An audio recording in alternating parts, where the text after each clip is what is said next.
Hi, what I'm going to do in this video is I'm going to discuss the way we deal with the acid equilibrium of weak acids. In the previous video, we covered strong acids and strong bases. In this video, we're just going to cover the weak acids. We'll cover weak bases in a separate video. The reason that weak acids take a little bit more effort is because unlike strong acids, they do not ionize completely. So that means that we have to take equilibrium into account when we do calculations of things like pH and percent ionization. So let's talk a little bit about weak acids.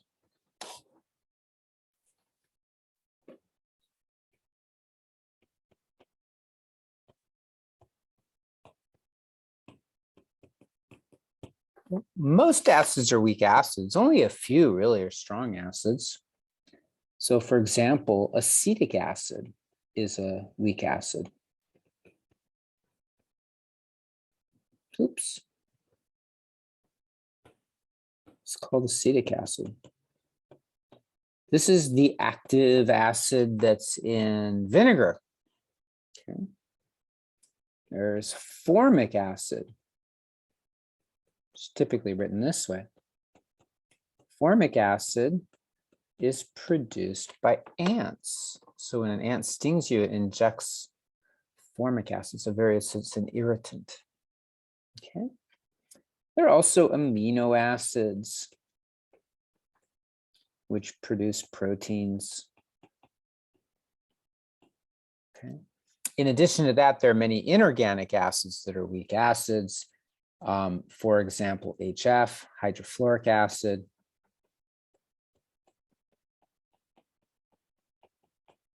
Which is used to etch glass. Okay. Now, essentially what happens is when you take a weak acid, so I'm going to use a very general formula, HA. It's not a real acid. It's just kind of a formula for a general acid. And we dissolve it into water. It will react with the water, just like a strong acid will. It'll donate the H plus, transfer a proton to the water, giving us A minus and H3O plus. So that's just like a strong acid. But what happens is it's a reversible reaction. So if we were to take some of the A minus and put that into water, it would actually react with water and reform HA. Okay. Now we're going to talk about the equilibrium aspect of this in a moment. But I want to point out that suppose I'm just going to make up some numbers here just to kind of give you the idea. Suppose we had an initial concentration of, let's make this 0.1 molar. And we're not going to worry about water. Why? Because it's a liquid. So when we're doing equilibrium calculations, we generally don't worry about that. So I'm just going to put a little dash there to indicate we're not worrying about the water. These will start off as 0 and 0. Now, what happens is because these are 0 on the right side, the equilibrium is going to push this to the right. So we're going to lose some of the reactant and we're going to gain some of the products, right? And then at equilibrium, we would, have 0.1 minus x, 0 plus x is x, and 0 plus x is x. Now, what I'm going to claim is that for weak acids, X is going to be less than the initial concentration of the acid.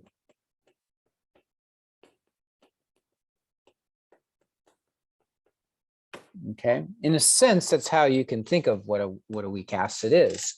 Only some of the weak acid reacts with water, not all of it. And so if only some of it reacts, that means this X is not going to be 0.1. If all of the acid reacted, X would be 0.1.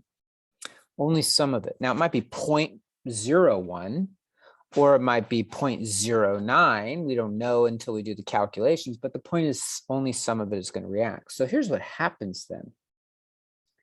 If we draw little pictures here, of HA, I'm not going to put the water in.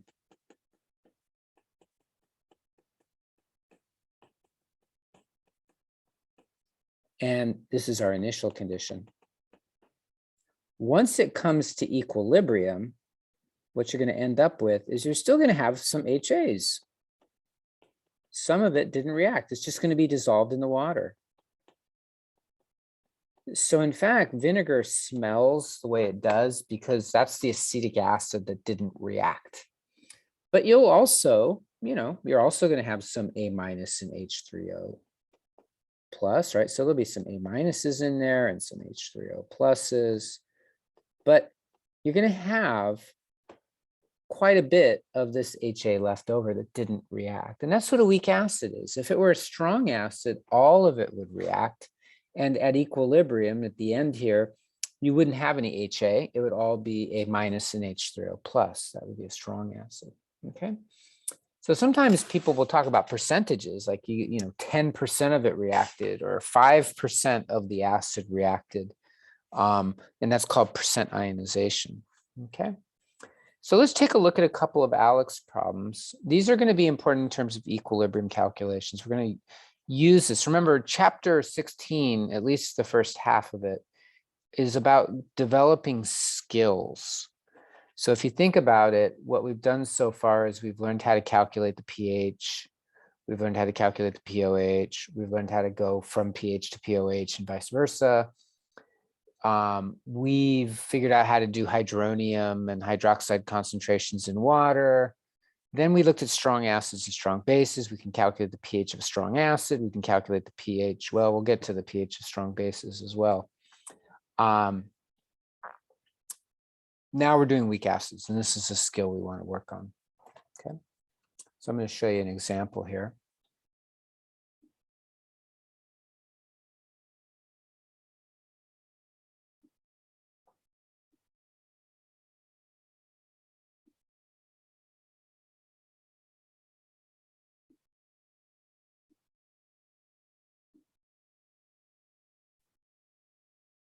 Okay, so this is understanding the difference between strong and weak acids.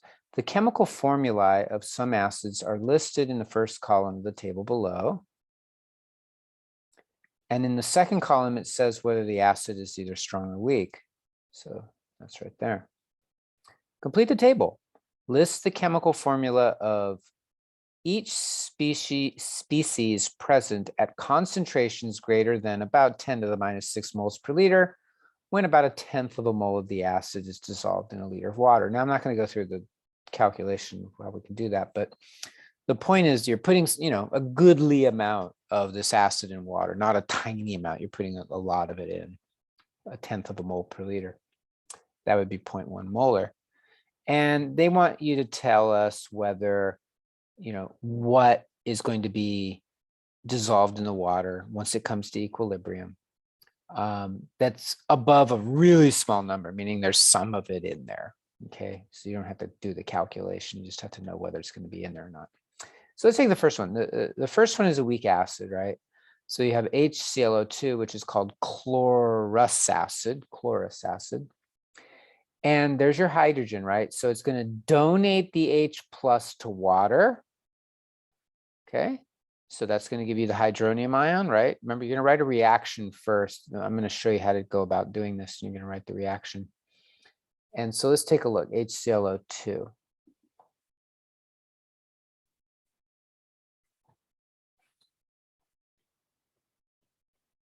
The key to this is that they tell us it's a weak acid. So you write the equation. It doesn't matter whether it's strong or weak. You write the equation pretty much the same way, except that if it's a weak acid, you draw the double arrow. If it's a strong acid, you just draw the forward arrow. Donate your H plus to the water. So you're going to end up with ClO2 minus, right? You lose the H plus, and then you gain the H plus on the water. And of course, that's the hydronium ion, right? So here's what we're going to claim. For a weak acid, some of this will not react. In fact, usually it's most of it will not react. Maybe only a 1% or 2% of it reacts. So this is going to be present in the water. So what's present in the water in concentrations greater than 10 to the minus 6 is HClO2 But you're also going to get some of these, right? So some of these will be in there as well. So you'll have ClO2 minus, and you'll have H3O plus. So those will be your three main species. I mean, water is in there. Water is the solvent, so there's a lot of water in there. But these are essentially the chemical species that are dissolved in there. Okay. So let's take a look at the second one. The second one in that example was H3PO4. And again, they tell us it's weak. And they tell it's a weak acid, right? So that's important. So H3, this is called phosphoric acid. This is added to Coke and Pepsi and all that kind of stuff, all those cola drinks. Again, it's an acid. So if it's an acid, and hopefully you can recognize that it's an acid, you know, you got that hydrogen in the front, right? Hydrogen with a polyatomic ion. It's going to donate the H plus to the water. So you just subtract one of the H's. So you got H2PO4. But now you'll have a negative, right? Because you lose the plus. The water picks up that plus as a proton. And there you go. Again, it's weak, so we want the double arrow. If it was a strong acid like HCl, we would just do the forward arrow. Okay. So at equilibrium, because it's a weak acid, we're going to have some of the unreacted acid. It'll be dissolved because of hydrogen bonding. You know, it does have an OH on it, and that OH will interact strongly with water. So it dissolves in water. It's a molecular compound. But you're also going to have some of these products. You'll have some hydrogen phosphate, dihydrogen phosphate, I'm sorry. And then you'll have your hydronium ion. So these are all going to be present in the water once it comes to equilibrium. Now, the third one in here is a strong acid. They tell us that it's strong HBr, right? Remember the list of strong acids? HCl, HBr, HI, HNO3, H2SO4, HClO4, and HClO3. Now, here's one way that this differs. There's two that we'll see here. It does react with water. That's fine. Acids react with water. But now you're just going to have the forward arrow. The reverse reaction is negligible. So then you donate the H plus. So you get Br minus. And then you're going to get the hydronium ion. Okay, so that's one way that it differs is the arrow. The other way that it differs is what's present in, you know, non-zero concentrations. Well, the HBr is a strong acid, so it's all going to get converted into bromide and hydronium. You're not going to have any HBr at equilibrium. So we don't put HBr now, we just put the products. And that's the main difference for this particular problem. For the strong acids, there isn't going to be any unreacted acid. The acid is the limiting reactant, the water is the excess reactant. So you just have these two at equilibrium. Now, you know, you could make the argument that technically it's not exactly zero, but it's going to be such a small number that it'll be much less than 10 to the minus 6 moles per liter. So we can ignore it. And then the last one is H2S, although H2S is kind of a funky molecule. It is generally referred to as an acid. It's a very weak acid. Okay, so since it is a weak acid, it will react with the water. It's weak, double arrow. Donate the H plus, so you get HS minus, right? And you get your hydronium. And so there's going to be 3 species at equilibrium: H2S, HS minus, and H3O plus. Okay. It's a really weak acid, I should say it's a weak acid. So you're not going to get much HS minus and much hydronium, but you'll get some. So the weak acids, you're going to have the unreacted acid. This one doesn't involve hydrogen bonding, but it is relatively soluble in water due to the SH bond. In any case, this is what you get. Okay. All right. Now, for that particular problem, you didn't need to write the chemical equations, but I wanted to show you how to do that because in the, you know, all these other ones that we're going to do, you have to do that. So it's good to start learning how to do that immediately, donating the H plus. Remember, this is Bronsted-Lowry we're looking at. Okay. Let's see. Let's take a look at the next type of problem.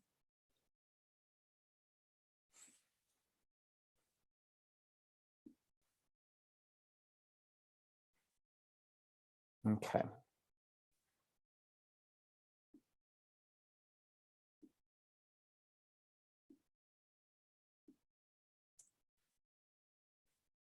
Writing an acid dissociation constant expression, fill in the left side of this equilibrium equation for the reaction of benzoic acid with water.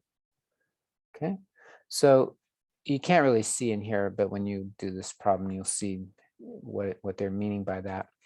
So they're giving you the formula for a weak acid. So we're dealing with weak acids. It might want to say, weak acid, but this section's all about weak acids. So this is called benzoic acid, yes. So with water. See how it says reaction with water? That's a way of telling you treat it as a Bronsted acid instead of an Arrhenius acid. If it just said, here's benzoic acid, what's it going to do? You might be tempted to say, oh, it'll form H plus the counter ion. But since it's telling you react it with water, it's telling you it's a Bronsted acid. Okay. So benzoic acid, you kind of lose you lose some of the interesting aspect of this in the formula. Okay, so HC6H5O2. So this is called benzoic acid, and it's a weak acid. Okay, I'll talk a little bit about its structure once we're done. But remember, with acids, we typically put the hydrogen there, right there in the front. Okay, so react it with water. So that's our first step, just like we did. Now it's a weak acid, so donate the H plus, do the double arrow. Take the hydrogen off, so now you got C6H5O2 minus, and then you got your hydronium ion. Okay, so you see why we put the hydrogen in the front for benzoic acid. We commonly do that with organic acids, so because organic acids very often have multiple hydrogens, but maybe only one of the hydrogen atoms is acidic. The other ones are covalent bonds, between carbon hydrogen. The carbon hydrogen bond is just not very acidic.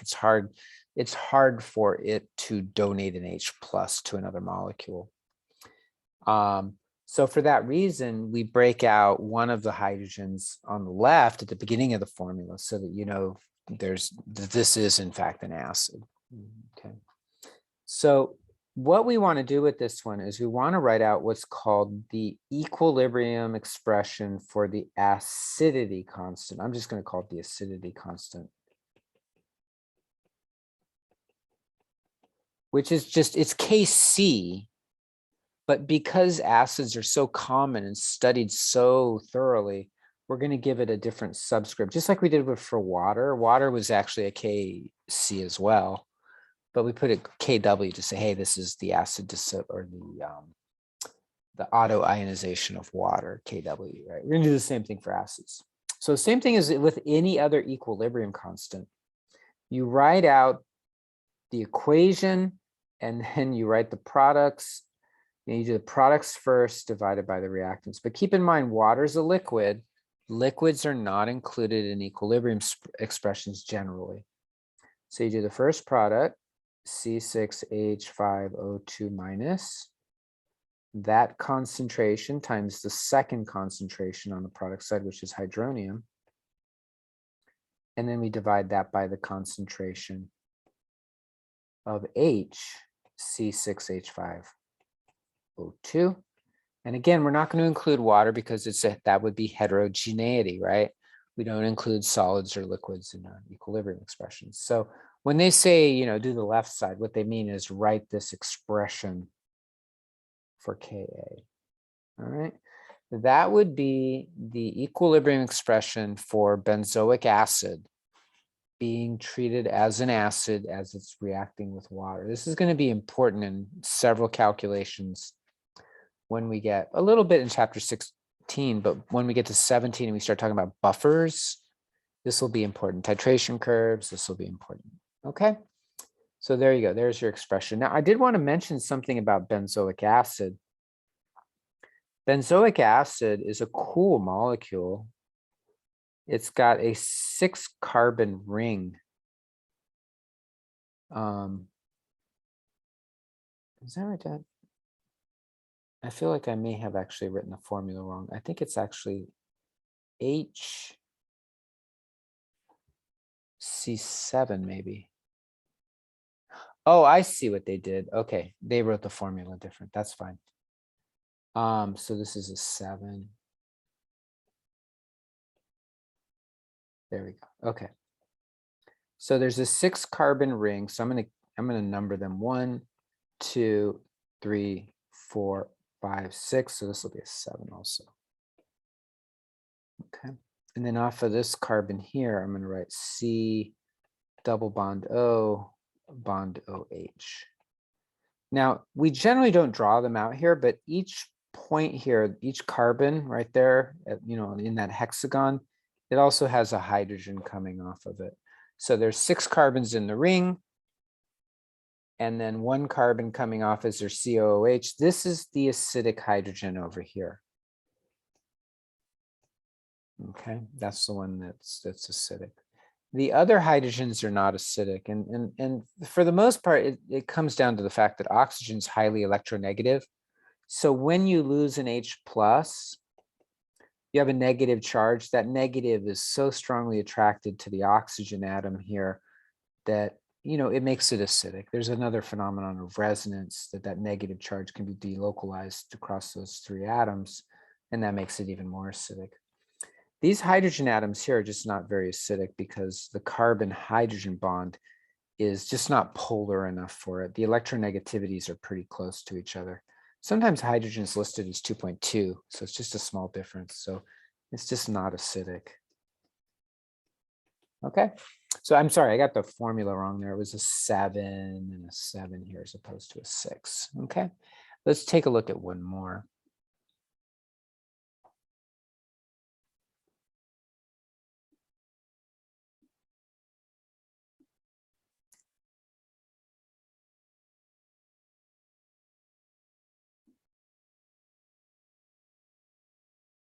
So fill in the left side of the equation, constant equation for the reaction of phosphoric acid H3PO4 with water. Okay, so this one is an inorganic acid, right? H3PO4 is an inorganic acid, phosphoric. So I'm going to start by writing the reaction for the acid with water. It is a weak acid. In this section, we're just doing weak acids. Donate an H plus to the water and you get H2PO4 minus and H3O plus. Okay, so just like with strong acids, you get the hydronium H3O plus. That's what gives you your pH in these problems. And we'll do those calculations later. The difference here is you have a double arrow and you're going to have an equilibrium constant. Okay. So let's write the expression for the Ka, the acid dissociation constant or the acidity constant, whatever you want to call it. This Ka is a measure of how strong the acid is. The larger Ka is, the stronger the acid. The smaller the value, the weaker it is. Okay. So again, we're going to do products over reactants. H2PO4 minus times H3O plus divided by H3PO4. See how I'm leaving the water out because it's a liquid?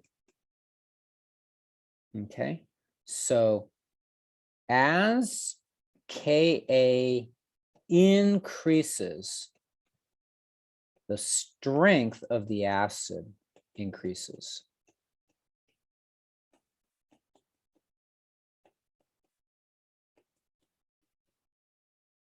Okay, so what I mean by that is kind of cool. So like, suppose you take HCl, you could write HCl reacting with water. We did that in the previous section. And you get your chloride and hydronium. And I'm going to write out a Ka for it. We generally don't do that for strong acids. Generally, it's just done for the weak acids, but technically we could do it for a strong acid. But here's what happens. Because all of this reacts, it's a limiting reactant, but it's all going to react. Once you get to equilibrium, this is going to be maybe 0.1 molar and 0.1 molar. Okay, so I'm just making up numbers. This is going to be close to 0. And what happens if you divide by 0? You get undefined result of that. But you're going to get a very, very large value, right? Like suppose it's not 0. Suppose it's 0.000001. You're going to get a huge number, right? So you're going to have a very large Ka. Okay, you know, thousands or millions or billions, huge numbers. The weak acids, you might have 10 to the minus 2, right? Like a number that, 0.01 or 0.001, something like that, right? So weak acids have Ka values that you can measure. Strong acids have such large Kas, it's actually hard to measure them because they're so large. So for that reason, we just generally do Ka calculations with the weak acids. If you're a chemist and you're doing some cool research, you might take into account the Ka value of HCl. There are problems where you'd want to know that, but for the most part, we just do it with the weak acids, okay? Remind yourself, products over reactants, leave the water out. We'll look at values of Ka actually in the next problem, okay?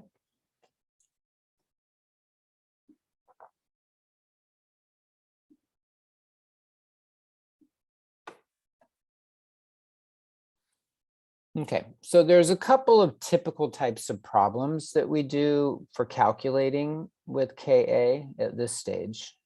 Some others we'll do later. But for now, there's two essentially we're going to look at. And the first one is, how do you calculate the value of this Ka, the acid dissociation constant acid, Ka, of a weak acid from the pH? Here they're going to give you the pH, and then you're going to calculate the Ka. So the structure of these problems is typically they give you the initial concentration of the acid. And to be honest with you, I've never actually heard of alloxanic acid. That's kind of cool. I'll have to look that up. Alloxanic acid. Here's the pH. This is the initial concentration. And then they give you the pH is 3.25. And they want you to find Ka. So the structure of this problem is they give you the pH at equilibrium. They give you the initial concentration of the acid, and then you want to find Ka. All right. So let me show you how to do this one. Okay. So it's alloxanic acid.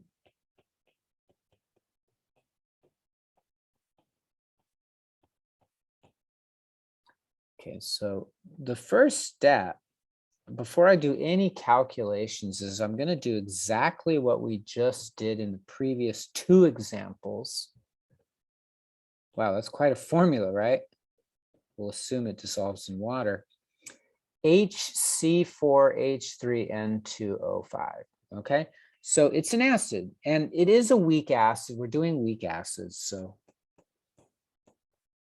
let's treat it like a weak acid. We're going to write the chemical equation again.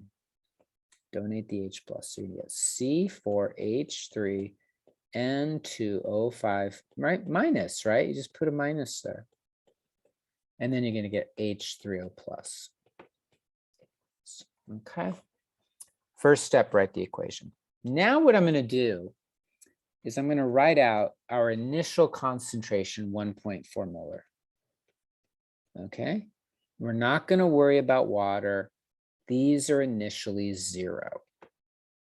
So what happens? Well, if the products are 0, the reaction quotient Q is 0.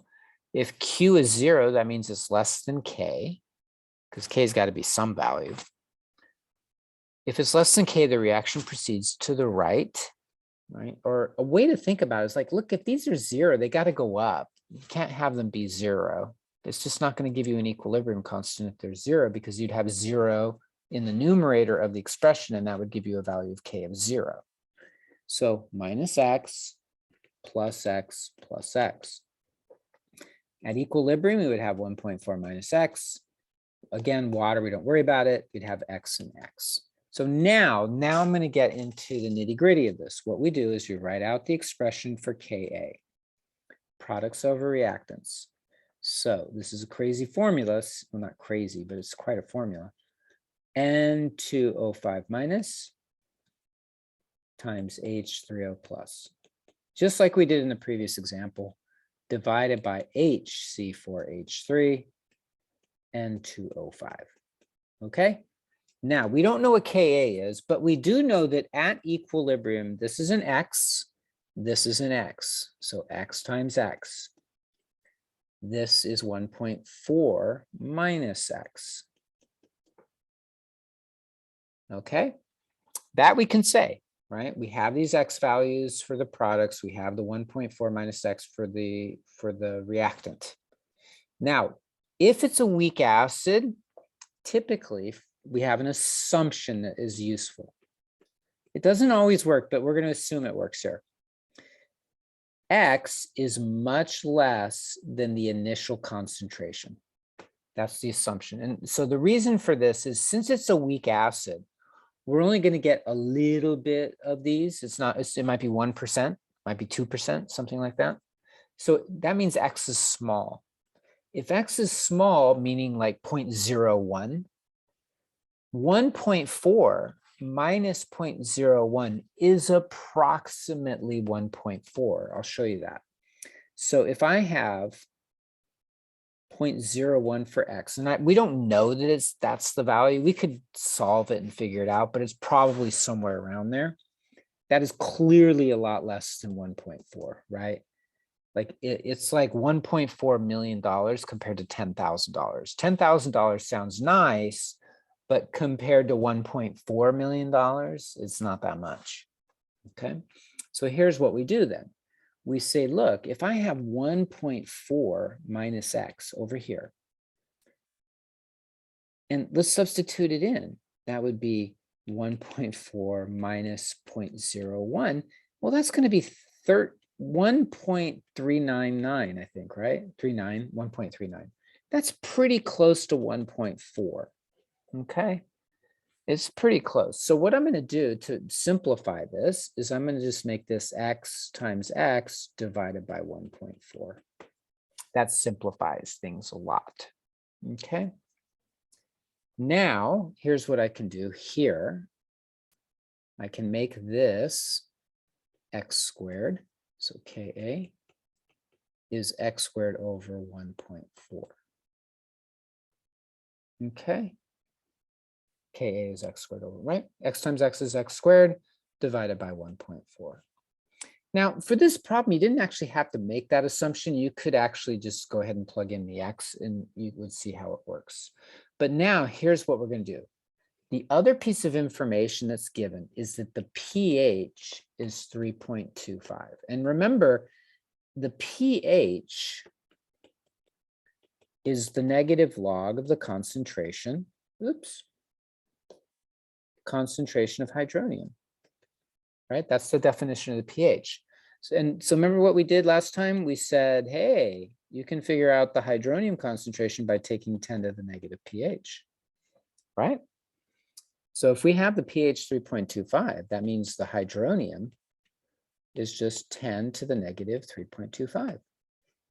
Okay. So I'm going to bring up my calculator and I'm going to do let me clear it. 3.25 negative 10 to the X, and you get 5.62 times 10 to the minus 4. That's your hydronium concentration from the pH. So remember that. If you have the pH, you can get the hydronium. Now, why do I want to get the hydronium concentration? Because at equilibrium, that's X. That's telling you X right there. And the other ion is also X. So remember here what we have? X squared over 1.4. We now know what X is. It's 5.62 times 10 to the minus 4. But we got to square it, right? It says X squared divided by 1.4. Okay. So let me square this one. And then I'm going to divide it by 1.4.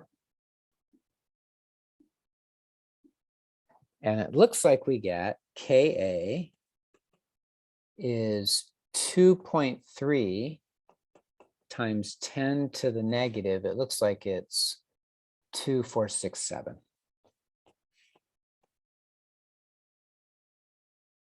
Now, what I could do is I could say, hey, maybe I don't want to use that assumption there. And you could just put the X in there as well. So I'll try it right here. 5.62 times 10 to, I'm just curious myself, to the minus 4. And then I'm going to square it. And then I'm going to divide it by 1.4 minus the 5.62 times 10 to the minus 4.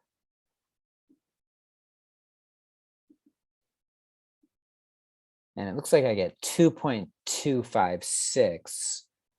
Still rounds out. It still rounds up to 2.3 times 10 to the minus 7. Okay, 2, 4, 6, 7. So it checks out. So whether you make this assumption and get rid of the X or not, you're going to get pretty much the same answer. Okay, so the pH is telling you X because X is the hydronium concentration. And we're given the initial concentration 1.4. So either do 1.4 or 1.4 minus X. Either one will give you the right answer. Okay, let me show you one more of this type.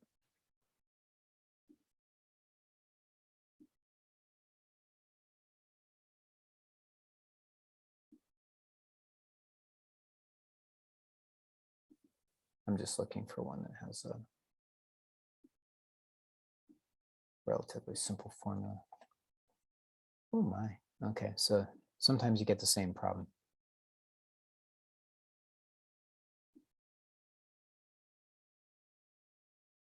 Here we go, carbonic acid, let's do that one. The pH of a 0.3 molar solution of carbonic acid, H2CO3, is measured to be 3.43. Calculate the acid dissociation constant, Ka, of carbonic acid and round your answer to 2 significant digits. H2CO3, 0.3 molar, and the pH at equilibrium is 3.43.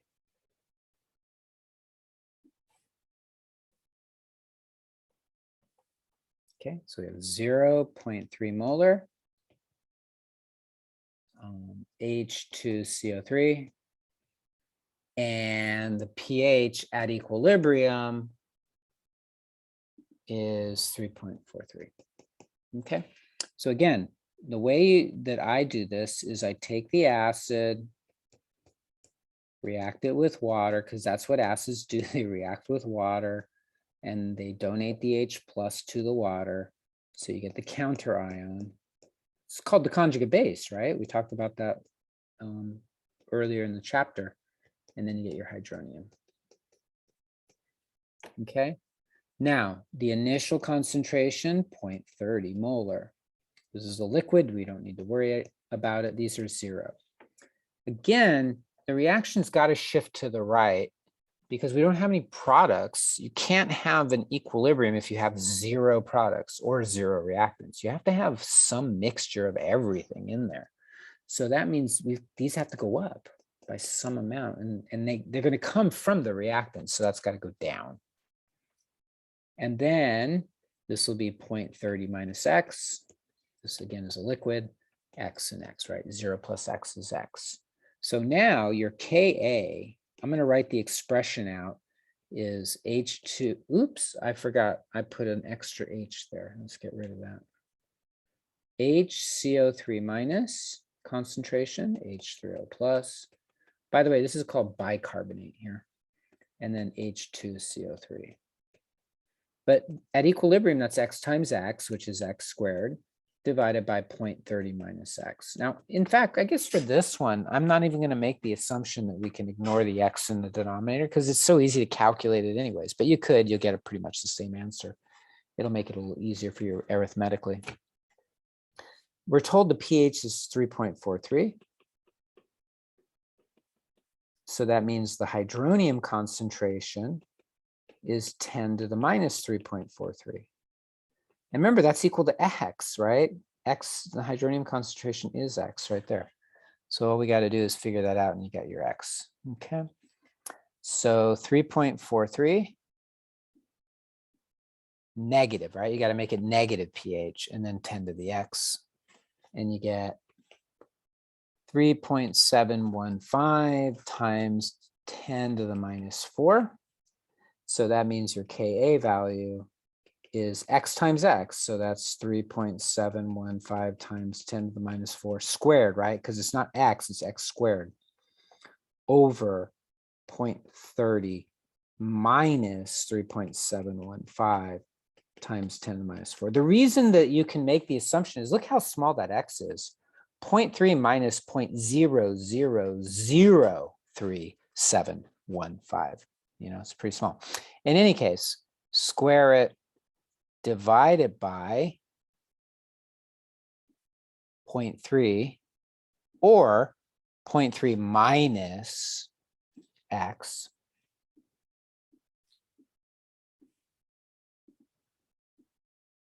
You should get pretty much the same answer either way that you do it.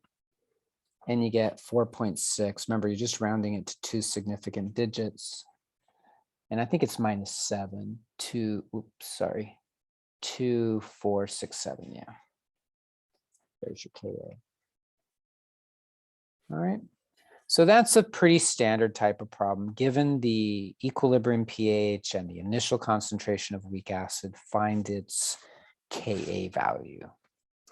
The other type of problem that's pretty common is they give you a weak acid solution with a known concentration and they give you the value of Ka, and then you want to figure out what the pH is going to be. Okay, this is pretty standard as well. So let me show you one of these. Calculating the pH of a weak acid solution. The acid dissociation constant Ka of hydrocyanic acid, that's the gases that they used to use in the execution chambers, the gas chamber, 6.2 times 10 to the negative 10. There's your, so this problem type, they're going to give you the value of Ka, and they're going to give you the initial concentration, and then they're going to ask you to find the pH. Okay, so that's this problem. So let me show you how to do this one. Again, it's a very standard problem. You can find this type of problem solved a million times on YouTube. It's like in every textbook. It's in every chemistry, second semester chemistry course. You just, you're given this problem. So here's HCN. I'm going to write down the initial concentration underneath it. Okay. And they're going to give you the Ka value, but I'm not going to write that yet. Again, see what I'm doing every time we do these calculation problems, you just write out the expression you write out the chemical equation. That's a skill you want to amass. You want to get really good at it. Okay. And then I'll do the work down here. Ka is, they give it to us. That's how this differs from the last type of problem. So that's going to be the products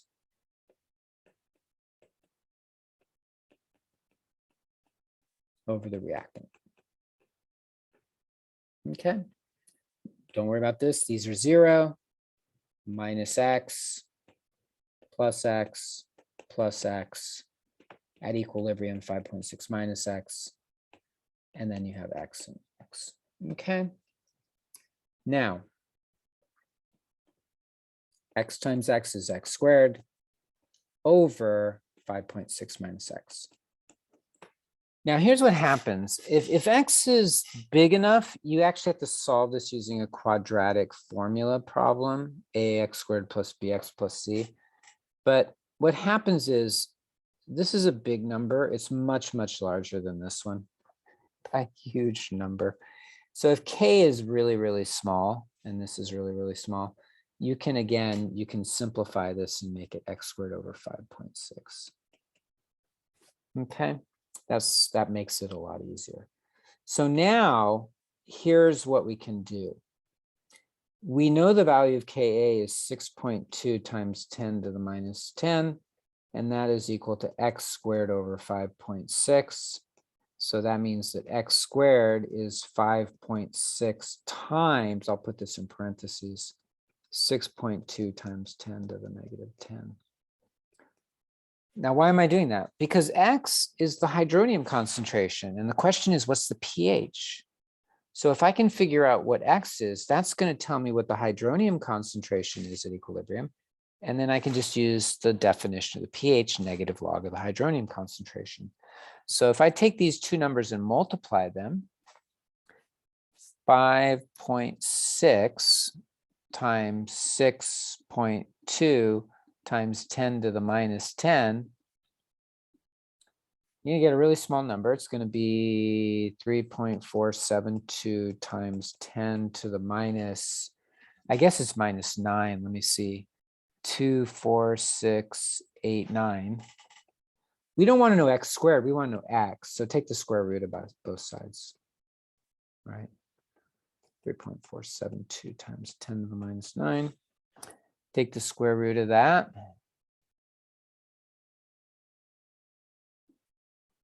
And you get 5.89 times 10 to the minus 5.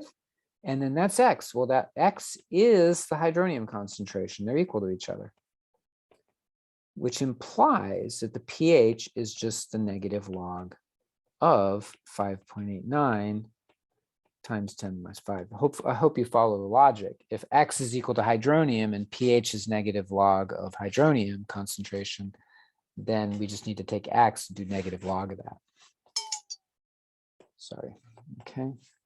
So log base 10, and then take the negative of that, and you get 4.23, which seems reasonable. Okay. So most of the time you can make this assumption 5.6 minus x. If the initial concentration is significantly larger than the value of Ka, you're good. Now, if I had told you this was like, the initial concentration was, 6 times 10 to the minus 10 molar, well, now your initial concentration is pretty close to what Ka is. So now that might not be a good assumption, but almost all the problems you'll ever see working with these, that's going to be the case, that the initial concentration is just much larger. So I'm not going to go through this whole one here because I'm just about out of power. But I'm going to show you the setup for this one, okay? So take a look. They want you to find Ka. They give you the initial concentration of hypobromous acid, HBRO. Again, look at the initial concentration, 4 molar, 4.6 molar. That is 2 billion times larger than this value of Ka, billions, so if it's 20 times larger, you got a pretty good assumption. If it's 100 times larger, it's a good assumption. But this is, in this case, 2 billion times larger. The initial concentration is billions of times larger than the Ka value. So that means you can, make that good assumption. So it's HBRO.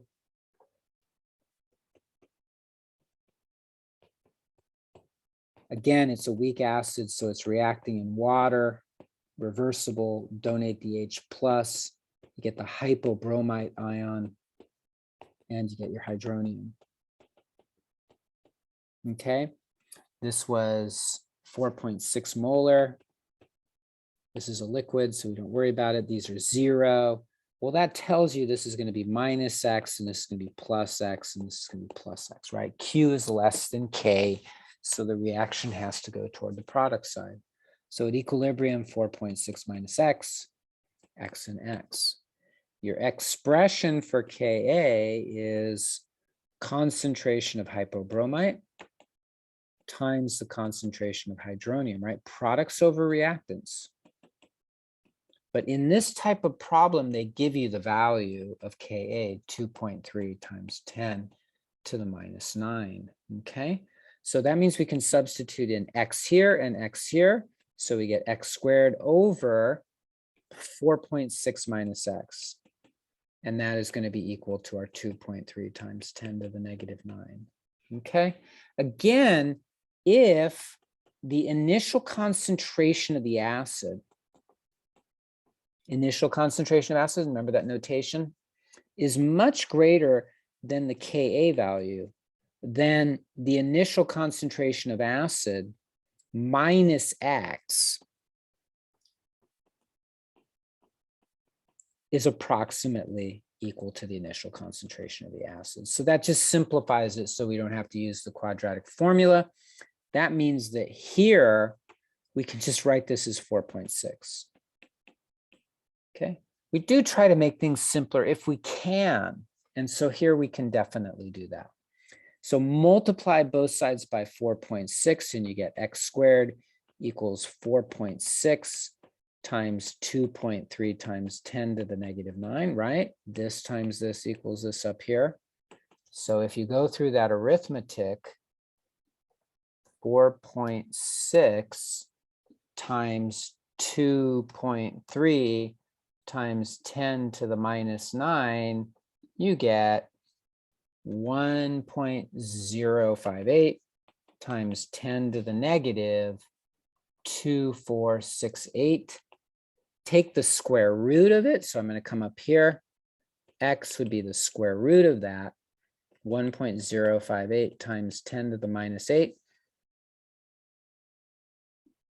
And you get 1.03 times 10 to the negative 4. Okay. So now that's X, but X is, I mean, it's also hypobromite, but we don't need to worry about that for this one. The key here is that that's equal to the equilibrium concentration of hydronium. So the hydronium concentration is 1.03 times 10 to the minus 4. So pH is just the negative log of that.